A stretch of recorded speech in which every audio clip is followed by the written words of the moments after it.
Our next reader is Heather Nagami. I'm going to say a few words about Heather and then she'll read. Heather Nagami is the author of Hostel, published through Chax Press, a collection of poetry in 2005. Her poems have appeared in Shifter, Antennae, Rattle, and Cross-Cultural Poetics, XCP. Heather received a BA in Literature and Creative Writing at the University of California, Santa Cruz, and an MFA at the University of Arizona. She currently teaches writing at Pima Community College as an adjunct instructor. I first encountered Heather's work after moving to Tucson myself in 2005.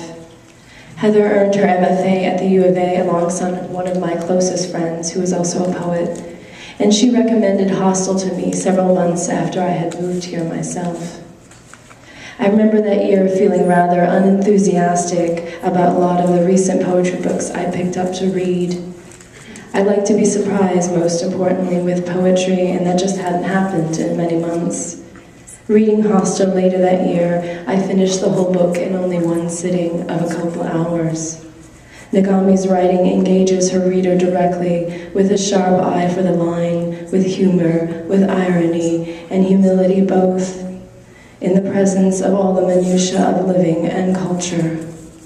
She culls from many sources, not only written text, to mount objects, snippets of language, quotidian events, and her own thoughts in the precise shadow box of her own book. Yet we are always taken someplace else, without straying too far from the place or the idea where the poem began. Of Nagami's poetry, Ron Silliman has stated, "Hardly ever has found language appropriated discourse sounded more closely attuned to what Lorraine Niedecker once referred to as the condensory of poetry. Nagami is listening for all the elements in the language. What strikes me as a reader is the degree to which these texts remain true to their source materials, while demonstrating a total commitment to the traditional effects of poetry, concision, a foregrounding in the formal events of poetry, even a goofball elegance that has much to do with the New York School's commitment to wit. A great recommendation for a great poet." Welcome, Heather.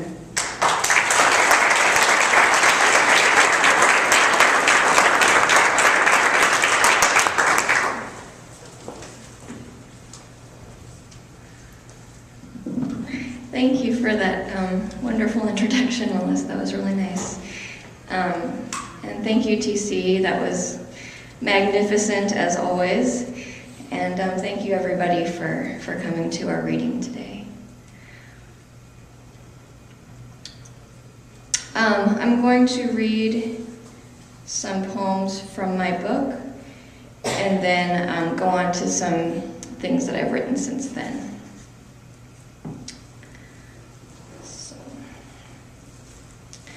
Reminder. In the mail is a letter. Do not open. She's my sister. In the room is a woman. Do not touch her. She's my mother. In the graveyard is a tomb. Do not love him. He's my father. She is sending to another. In her 20s, she's a lover. She is clinging undercover, wringing bedsheets in her hands. He is hiding, he will hover, holding air, holding ash. Watch her creases, shedding fiber, like a mother, like a daughter. When you enter, she won't mention that you love her, that you'll hold her. In this tomb, there is an entrance, if you find it, if you try it.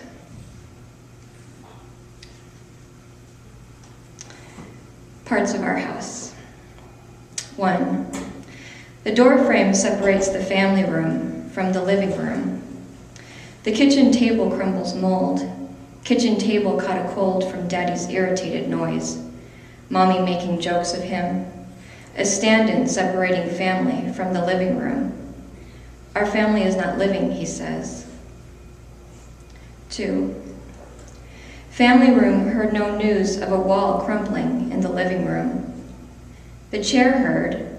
What was Mommy telling Daddy? Walls that earthquake rocked with. What was Daddy telling Mommy? Walls that healed him, unlike us. Walls that held him in for us in the living room. 3. I heard the dying in the living room. I heard nothing.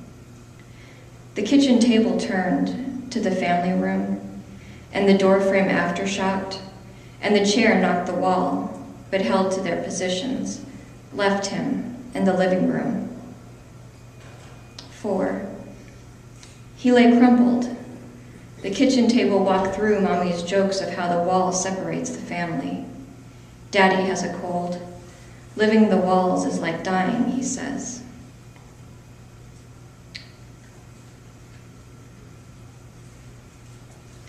Within this room, the black suit fit differently, deflated sleeves, a Bible on his side, his spirit somewhere I can't hear.